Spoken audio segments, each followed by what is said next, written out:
So I got to sing with Demi Lovato. We can't skim past that. No. Oh, no, we can't. Not so let's pause right there. So say that again.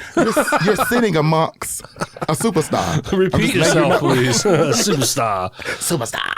But so in 2021, I was one of the performers with Demi Lovato for the presidential inauguration for Joe Biden. Okay. Wow. Yeah. And it happened?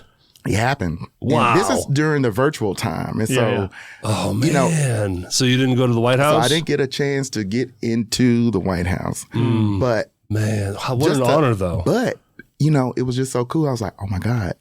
I saw the footage where Joe Biden was watching us, and I popped up on the screen. I was like, that's great.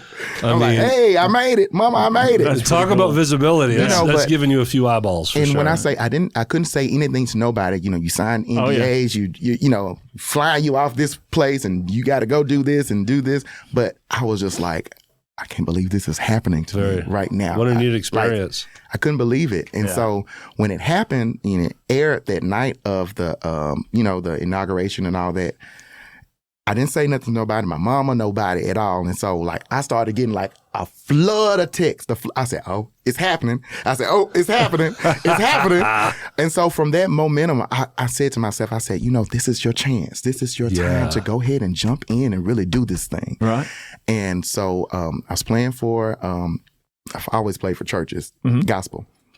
So 2021 was my first year really stepping out and singing R&B. Okay. So I had my first experience with Tri-State Black Pride. Shout out to you all, the Tri-State Pride Foundation for having me on as a performer for their music festival. And it was at Overton Park Shell. So this is my first time singing at the Overton Park Shell, singing R&B. Yeah.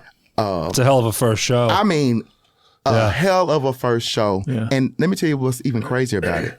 Didn't rehearse with the band.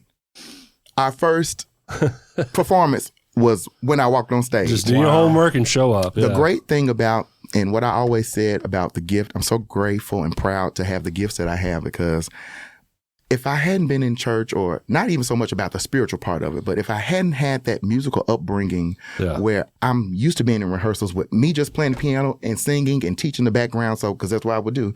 I would just, I could have my own rehearsal. I'm playing and teach the background, and so they know what to do when we get on stage. So it just kind of gelled. You're like the MD. I'm the MD. Yeah. Yeah, most definitely. All those years was training. All those years was nothing but training. Yeah. I'm so grateful for every nuance that has happened to bring me to these points. Well, God bless you for chasing that dream. Appreciate and you so understanding much. What that gift is and going for it. Oh, yeah, most definitely. Look, we gift givers. People don't have to realize that the gifts that we have, they're not our gifts. They were given to us. Sure. Totally. You had to put no application in to get it. You didn't have to. Dr. Jesus, Dr. whoever, whoever you believe in, and not even on the spiritual part of it, but just the fact of you having this space to give back to people. Right. I'm looking at my list of gifts, and it's, there's a couple. I see one. May the 4th be with you. So then, you put together your own band, and when does your band, the Vibe Tribe, start gigging and getting out there? So anytime I would get called for corporate gigs, shout out to Sister Reach as well.